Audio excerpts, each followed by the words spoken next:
પાણી લઈ જવા માટે આ રીતની તમને બોટલો મળી જાય. ખાલી તમે કલ્પના કરો કે દૂધની ક્વોલિટી બી મસ્ત છે, ટેસ્ટ બી મસ્ત છે. મોર્નિંગ, જય શ્રી કૃષ્ણ, હર હર ગંગે. આજે તો ભાઈ છે એકાદશી, તો ઓમ નમો ભગવતે વાસુદેવાય. જો આજે હરિદ્વારમાં હવે મારે ત્રીજો દિવસ છે. ગંગા ઘાટની સામે જ આશ્રમ છે, ત્યાં જ રોકાયા છીએ. અને જો ગંગા નદી ફૂલ જાય છે. 2 દિવસથી અહીં ફૂલ વરસાદ પડે છે. તો ગંગા નદી છે ને 2 કાંઠે છે. કાલે વિધિ કરવા માટે ગયા, તર્પણ વિધિને એવું, તો એમાં એક પગથિયું પણ નીચે નહોતું ઉતરાતું, કેમ કે પ્રવાહ એટલો સ્પીડમાં છે કે તમને ખેંચી જાય. એટલા માટે અહીં ચેનને એવું બાંધેલું છે. પણ આ વેદ નિકેતનનો ઘાટ છે ને થોડો તૂટેલો છે. તો ચાલો પહેલાં તો છે ને આમાંથી આપણે ગંગાનું શુદ્ધ પાણી લેશું, અને પાણી અહીં મહાદેવનું મંદિર છે ત્યાં આપણે અભિષેક કરવો છે. પાછળ જો તમને મહાદેવની મસ્ત મોટી મૂર્તિ દેખાય છે. હવે આજના પ્રોગ્રામમાં એવું છે, આજે તુલસી વિવાહ ને એનો પ્રોગ્રામ છે, કેમ કે એકાદશી છે એટલે અહીં તુલસી વિવાહનો પ્રોગ્રામ છે. સવારે કથા છે, બપોર પછી તુલસી વિવાહનો પ્રોગ્રામ છે. એ સિવાય આજે છે ને મારા બજારમાં જવું છે. આમ તો હરકી પોંડી સવારે 4 વાગે નાહવા જવાના હતા, પણ રાત્રે થોડો પ્રોગ્રામ હતો તો મેળ આવ્યો નથી સવારે ઉઠવાનો. હમણાં જસ્ટ ઉઠ્યા, ચા નાસ્તો કર્યો ને મહાદેવના મંદિરે આવ્યો છું. તો હરકી પોંડી જાઉં ને એટલે હું તમને હરિદ્વારનું મેન એટ્રેક્શન કે ત્યાં શું જોવા જેવું છે એ પ્લેસે હું તમને બતાવીશ. એ સિવાય ચલો બધા જ મિત્રોને હર હર ગંગે. જો આજ તો ગંગા નદી 2 કાંઠે જાય છે. આજે ગંગા આરતીનો લાભ લેશું અથવા તેની વિડીયોગ્રાફી કરવાનો પ્રયત્ન કરીશું. પહેલાં તો મહાદેવના મંદિરમાં આપણે જલાભિષેક કરી લેશું. ત્યાં લોટા પડ્યા જ હોય છે, ત્યાંથી લેશું. નદીમાંથી પાણી ભરીને મહાદેવને એનો અભિષેક કરીશું. અહીં ફૂલ નદી જાય છે. આજ તો 2 કાંઠે છે, વરસાદ વધુ છે ઉપરવાસમાં, તો પાણી તો એમાંથી જ આપણે ભરી લીધું છે. ઓકે, આ 2 મિનિટ આવ્યો માસી હું. હા ચલો પહેલાં છે ને આપણે શિવજીને જલાભિષેક કરી લેશું. તો પહેલાં તો છે ને શિવજીને જલાભિષેક કરી લેશું. આપણે ભાઈ શિવજીના ભગત છીએ. સુરતમાં બહાર જવાનું નથી થતું, તો ઘરે પણ શિવલિંગ ઉપર આપણે પાણીનો અભિષેક કરીશું.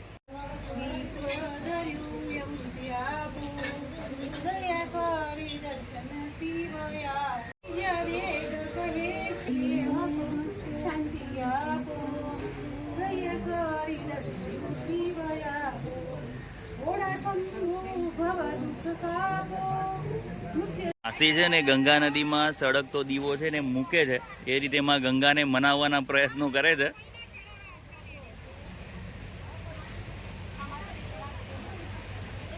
નથી જતો ને?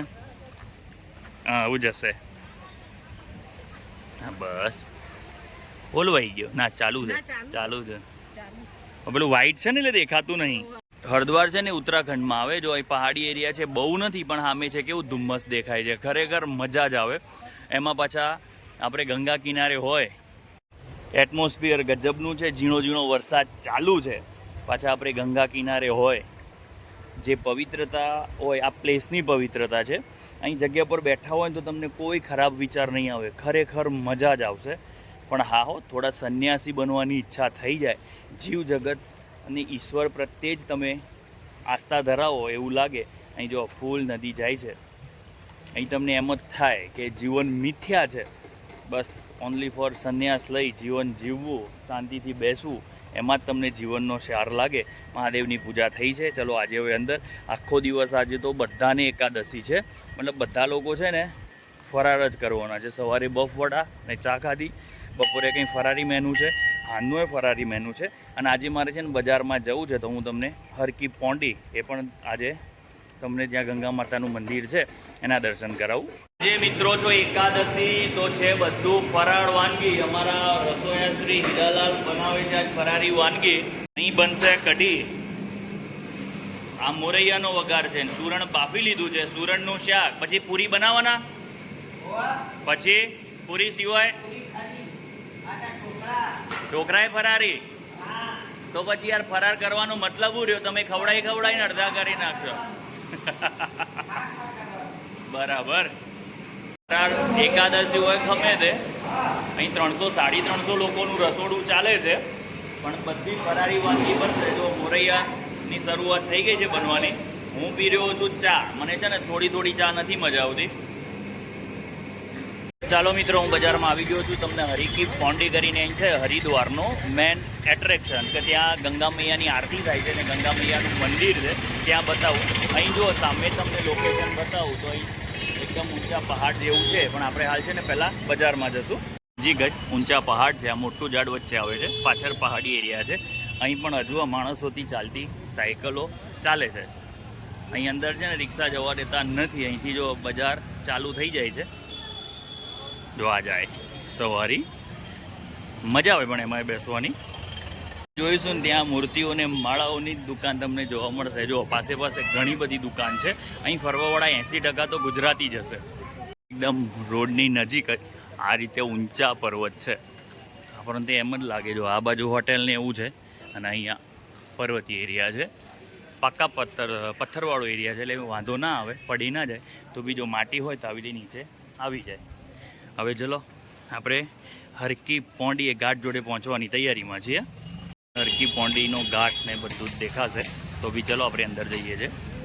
આજે પાણી ફૂલ છે, થોડું નાવાનું રિસ્ક લેવા એવું નથી. અહીં મસ્ત બનાવેલું છે યાત્રિકો માટેના હાથે. ગંગા મૈયાનું મંદિર છે, એ થોડા આગળ જવું પડશે, હું તમને બતાવું. ચાલો, પાણી લઈ જવા માટે આ રીતની તમને બોટલો મળી જાય, એમાંથી તમે ઘરે પાણી લઈ જઈ શકો છો.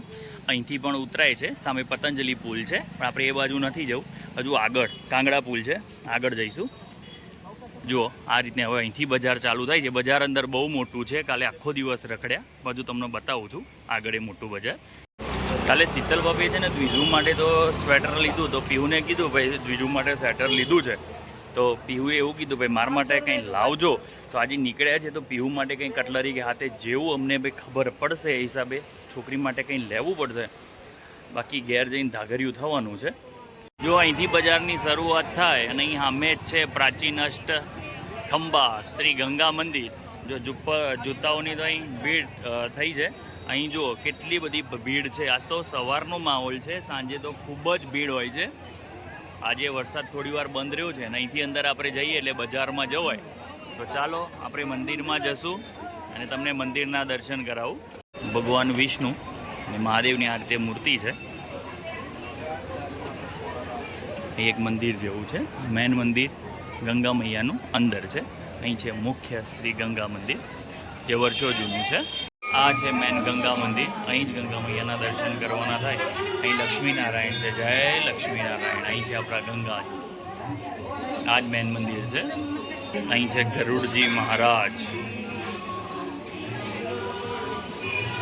તો અહીં છે પ્રાચીન બદ્રીનારાયણ શાહ મંદિર. નારાયણ મતલબ વિષ્ણુ ભગવાનનું મંદિર છે. જય શ્રી વિષ્ણુ, જય નારાયણ, જય બદ્રીનારાયણ, જય બદ્રીનારાયણ. ઓમ નમો ભગવતે વાસુદેવાય. અહીં છે કેદારનાથજીનું મંદિર. રાવણ કૃત શિવ તાંડવ શ્રોતમ અહીં લખેલા છે, મસ્ત છે. જય કેદારનાથ, જય કેદારનાથ. અહીં કેદારનાથ છે, જય કેદારનાથ, જય કેદારનાથ. આજુબાજુ એટલા બધા નાના નાના મંદિર છે. કચ્છમાં જેમ આપણે જઈએ છીએ ને એ હિસાબે અહીં પણ નાના નાના ઘણા બધા મંદિર છે. કચ્છમાં આપણે નારાયણ સરોવર જઈએ ને ત્યાં કેમ પ્રાચીન નાના નાના મંદિરો છે, એમ અહીં પણ નાના નાના ઘણા બધા મંદિર છે. ખરેખર દર્શનીય છે. અને પ્રાચીન મંદિરોને રિનોવેશન કરતાં પ્રાચીન અવસ્થામાં જ આપણને જોવાના મજા આવશે, કેમ કે એનું નેચરલ જે લુક છે, પ્રાચીન કળા છે, એમાં સચવાયેલી હોય છે. ભૈરવ બાબા, બજરંગબલી હનુમાન મંદિર અને વાલ્મીકી મંદિર છે. તે તમે જોશો ને તો આવા નાના નાના માળાઓની, પછી તાંબાના કળશ ને નાની નાની મૂર્તિઓના જ સ્ટોલ તમને જોવા મળશે. ડમરૂને બધું જ વેચાય છે. પબ્લિક જોરદાર અહીંયાની ખરીદી કરે છે. હવે છે ને આપણે જશું ગંગા મૈયાનું જ્યાં દેખાય છે એ પ્લેસ ઉપર. જો નીચે બી આ રીતનું એક મંદિર છે આવવા જવા માટે. અહીં ઘણા બધા રસ્તાઓ છે. પબ્લિક તો જુઓ યાર, ગજબ પબ્લિક છે. જો આજે એકાદશી છે ને તો અહીં ધાર્મિક સ્નાનનું બહુ મહત્ત્વ છે. અહીં જો પબ્લિક એટલી ભેગી થઈ છે અને આ ગંગા મૈયાનો પ્રવાહમાં બધા સ્નાન કરી રહ્યા છે. જય શ્રી ગંગે.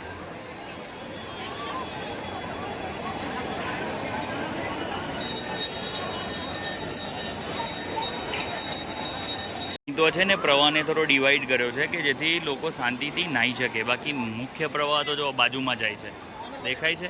અને અહીં સાકર પકડીને બધા નાય છે. અમારે સાંજના નાહવા આવું છે આ બાજુ. જો ગંગાજીનો મુખ્ય પ્રવાહ આ બાજુ જાય છે. આજે પૂર જેવી સ્થિતિ છે, ફૂલ પ્રવાહ છે, એટલે છે ને પબ્લિક આ બાજુ ઓછી છે.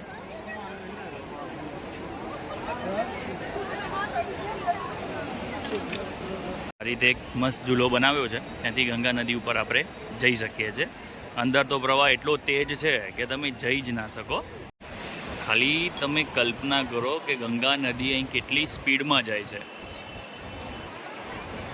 ગંગે ગંગે બોડી પર ગંગાજીના દર્શન તો થઈ ગયા. ક્યાંક ક્યાંક વચ્ચે હિન્દી આવી જાય છે. હરકી બોડી પર જો ગંગાજીના દર્શન થઈ ગયા. હવે બજાર છે, એ બજારમાં આપણે જોશું. આખું બજાર તો ફરવું અઘરું છે. 1.5-2 કલાક થાય તો બી બજાર પૂરું નહીં થાય. ખરેખર એવડું મોટું બજાર છે. કાલ તો આખો દિવસ રખડ્યા હતા, પણ થોડું થોડું તમને બતાવવાના પ્રયત્ન કરું છું. છોલે પૂરી, પછી આ બધી સ્વીટની દુકાન છે. અહીં આ બધી જે લોકલમાં વાનગી ચાલતી હોય ને, એ છોલે ભટુરે. આપણે તો ત્યાં જઈને જમવાના છીએ, કેમ કે આજે ઓલરેડી આપણે છે એકાદશી, ફરાર જ કરીશું. હવે જો અહીંથી દુકાનો ચાલુ થાય છે ને, તો ઠેર આખા બજારમાં તમે ફરશો ને ત્યાં સુધી તમને ઘણી બધી દુકાનો જોવા મળશે. ખરેખર અહીં ફરવા આવવાનો એક અદ્ભુત આનંદ છે, મજા જ આવી જાય. અહીંથી બજાર ચાલુ થાય છે. હવે બહુ અંદર સુધી આપણે જઈશું તો સુધી બજાર ચાલુ જ હશે. અહીં જો મસ્ત ચોટીવાલા અહીં ફેમસ છે ઋષિકેશની. એ અહીં છે ચોટીવાલા બ્રાન્ડમાંથી એમને હોટેલ બનાવેલી છે. અહીંનો લોકલ ફૂડ જેને ભાવે એને ભાવે, ના ભાવે એને ના ભાવે. અહીં શ્રીંગાર, પછી કાનુડાના શ્રીંગારથી લઈને માળાઓ, હાથ, એ બધું ઘણું બધું મળી રહે છે તમને. એ જ બધા દુકાનોને એ જ સ્ટોલ જોવા મળશે. અહીં જુઓ, કાલે એવું થયું હતું કે આગળ જઈને છે ને અમુક બે રસ્તા કઈ બાજુ પડે છે ને તો ખબર નહોતી પડતી. એટલે આજે છે ને આમ પરફેક્ટ આજુબાજુ જોવું પડશે કે હું આ જ રસ્તે ગયો તો પછી જવું છે, નહીં તો પછી છે ને અટવાઈ જવાય છે. અને વરસાદ ચાલુ જ હોય છે, તો જો છત્રી લઈને આવ્યો છું, કેમ કે છત્રી હોય તો જ આપણે વ્લોગિંગ કરી શકીએ, નહીં તો પછી મોબાઈલ પલળી જાય છે. અહીં જ્યાં પણ જુઓ આ રીતના તાંબા પિત્તળના વાસણ જે પૂજામાં વપરાય છે એ બધાની જ દુકાનો જોવા મળે છે. એ સાથે આરતની માળા ને રુદ્રાક્ષની માળા એ બધું છે. અને સામે જ અહીં નાની નાની મૂર્તિઓ વેચાય છે. જો એકદમ નાની નાની મૂર્તિઓનો આખો સ્ટોલ છે. નાનાથી લઈને મોટી બધી મૂર્તિઓ છે. ખરેખર મજા આવે એવું છે. અહીં બુકની દુકાન છે. વિષ્ણુ સહસ્ત્ર સ્ત્રોતમ બુક હે, દિખાવો તો કોણ સી હે. જો આ રીતની આખી દુકાન છે. ઓકે, ચલો આપણે એક બુક લેવી છે. પહેલાં આપણે એને જોઈ લઈએ કઈ રીતની છે. જુઓ અહીં બજારમાં ખરીદી ચાલુ છે. તમને બધે એક જ જગ્યાએ એક જ એવી મૂર્તિઓવાળી હાથે એ દુકાન બધું દેખાશે. અહીં જો છોકરીઓ માટેની ઓર્નામેન્ટ્સ આઇટમો બધી છે. અહીં મમરા પ્રસાદીમાં વેચાય. એ સિવાય બી મસ્ત દુકાનો છે. અહીંયા બધી લેડીઝની વસ્તુઓ છે, એમાં આપણને કાંઈ ખબર ન પડે. આ છે જો મૂર્તિઓ મસ્ત છે એકદમ. અમે એક રુદ્રાક્ષને એવું લીધું છે, પછી ક્યાંથી લીધું એ બતાવીએ. અહીં બી જો આ તમને બસ આ રીતનું આખું બજાર તમને જોવા મળશે. બજારમાં તમે આખો દિવસ ફરો તો એ પૂરું ના થાય. અહીં જો કચોરી, ગુલાબજાંબુ એવું બધું દેખાય છે. સવારથી સાંજ સુધી બજારમાં ફરીએ ને તો બે બજારનો અંત આવે એમ નથી, કેમ કે બે બાજુથી બજાર છે. અને હરિદ્વારનું આ મુખ્ય બજાર છે. આ રમકડાની દુકાન છે. બસ આ રીતે તમને બધે જ આ એક સરખી દુકાનો અલગ અલગ જોવા મળશે. અહીં બધી બરણીની છે. એવું નથી કે વાસણો માટે અલગ, આના માટે અલગ, એવું કાંઈ નથી. બધી મિક્સમાં જ દુકાનો હાલે છે. તો ચાલો મિત્રો, હવે બજારમાં મારે પીવું માટે કંઈ લેવું છે તો હું જોઈ લઉં. જો ગમે તો લેવું છે, બાકી કંઈ લેવું નથી. બાકી હવે પહોંચી જશું પાછા આશ્રમ ઉપર. 1 વાગી ગયો છે. બધા કથા પૂરી થશે એટલે બધા જમવા આવશે, એટલે આપણે થોડી મદદ કરાવશું. કેમ કે અહીં આપણે એમની સેવા કરવા માટે જ આવ્યા છીએ. જેટલા માણસો વધુ હોય એટલું ફટાફટ કામ પૂરું થઈ જાય. પછી સાંજે આજ બપોર પછી તુલસી વિવાહનો પ્રોગ્રામ છે, તો એ બધા ત્યાં વિવાહમાં રોકાવાના છે. એટલે એમાં બી સતત પ્રોગ્રામ ચાલુ હશે. એમાં બી સારી મુમેન્ટ જે હશે એવી કેપ્ચર કરીશું. બાકી તો ચાલો મિત્રો, હવે હું જઈશ ઘરે. અહીં જો સામે પાછા છે ને 2 ફાંટા પડે છે. ગઈકાલે હું એ જ વિચારતો હતો કે હું કઈ બાજુથી આવેલો હતો. અહીં જો એક કંકુનો શું કહેવાય ઢગલો છે, એ હું તમને બતાવું. પણ આ છે ને એકદમ પ્યોર કંકુનો, આ કેમિકલવાળી હોય. આ શંખની દુકાન છે, કેમિકલવાળી હોય. અને આ દુકાન જોઈને તો હું એકદમ ખુશ થઈ ગયો હતો. એટલી બધી મસ્ત મસ્ત મૂર્તિઓ છે અને એકદમ ઝીણું નકશીકામ છે. ખરેખર ગજબ લાગે એમ કે ભગવાનની મૂર્તિ એમ દિવ્ય હોય એવું એમાંથી આભાસ થાય. બધે બસ એ જ પ્રકારની એક સરખી.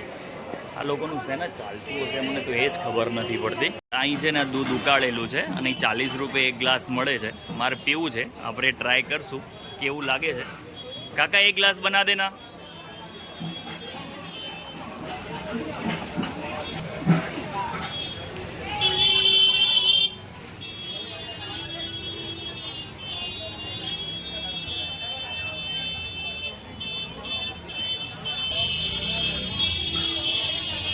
वो क्या डाला आपने?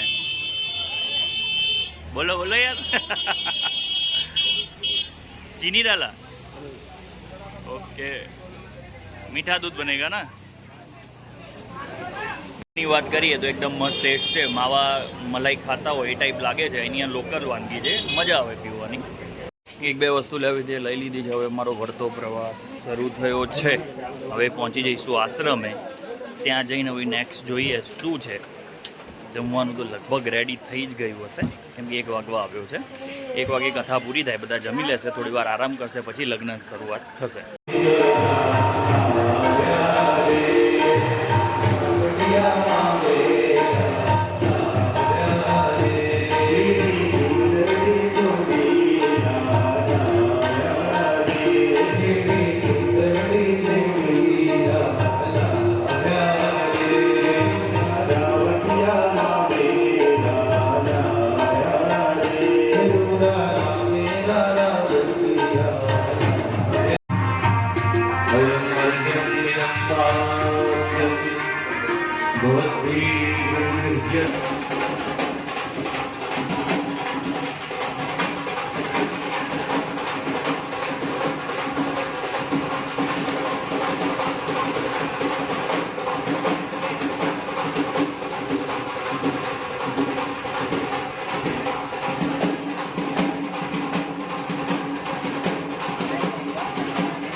જાન